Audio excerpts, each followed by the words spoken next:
अरफीन के जाने बाद भैया बग्गा जी तो बड़े खुल रहे हैं। बग्गा जी को तो मतलब अब कुछ सामने आ रहे हैं। अब उनके वन लाइनर, उनकी शेर व शायरी और उनके चुटकुले मतलब सारे घर वालों को मतलब हंसा रहे हैं और हमें भी हंसा रहे हैं। अब आ रहे हैं बग्गा जी सामने अरफीन के जाने के बाद। पता नहीं अभी ये उनकी क्या है, मतलब क्यों वो ऐसे कर रहे हैं, क्योंकि कुछ नॉमिनेशन के बचने के लिए या फिर पहले तो पड़े रहे ऐसे चाहे पर, है ना। तो अब वो ये चीजें कर रहे हैं। अब देखते हैं कहाँ तक चलते हैं, कहाँ तक जाते हैं, मतलब कहाँ तक उनका सफर है। ये चीजें कर तो रहे हैं। आज भी उन्होंने बड़ी कमाल की चीज की है, मतलब ऐसा वन लाइनर मारा है जो सीधा सीधा करण के जाके दिल पे लगा है, मतलब करण को लगा हुआ है। ऐसा तीर मारा है उन्होंने अपने शब्दों का। तो उन्होंने पहले भी एक करणवीर पे मारा था, मतलब ऐसे करण पे मारा था कि ऐसे कि मतलब शेर मारा था कोई ऐसे चुटकुला सा बना के। तो आज भी उन्होंने वही किया और आज जो बोला उन्होंने उसमें मतलब ऐसे ऐसे बोला है कि करणवीर को जैसे उकसाने के लिए, है ना।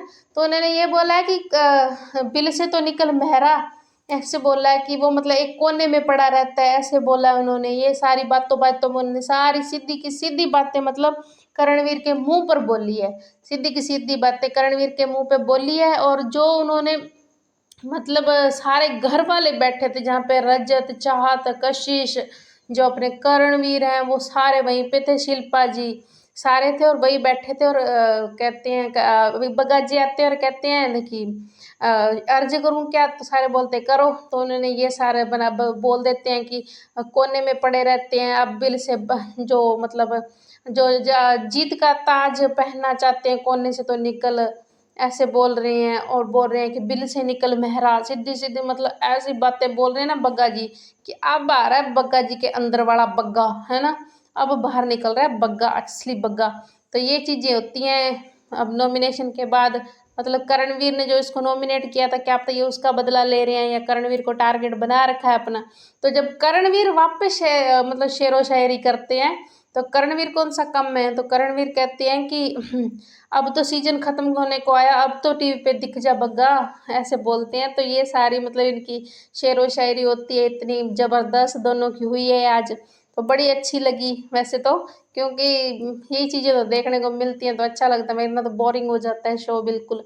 तो जो विवियन और कशिश की भी लड़ाई हुई है, कश विवियन है वो शिल्पा ने वो तो मतलब अब धीरे धीरे करणवीर का ग्रुप छोड़ने लगी है और उनका ईश्वर के ग्रुप में जा रही है। आपने देखा ही है ना, पलट रही है वो अपनी मतलब पलटी मारगी वो ईश्वर के ग्रुप में जा रही है, मतलब एलिस के साथ बैठी हुई देखते हैं हम। विवियन के साथ बैठी रहती है। और आज जब वो विवियन के साथ बैठी थी तो विवियन अपनी सारी बातें उसको बता रहा था कशिश के बारे में कि इसने मेरी कॉफ़ी, इसके पीछे मेरी कॉफ़ी नहीं आई, कि इसको ये मेरे को बोले कि तू मेरे पे चढ़ मत चढ़ मत। मैं इसके 15 फीट दूरी पे था। तो अपने विवियन बोलते हैं कि मैं इससे 15 फीट दूरी पे, फिर ये बोल रही है कि मेरे पे चढ़ रही है। अब इन दोनों की क्या है क्या नहीं है, मतलब ये क्या करेंगे।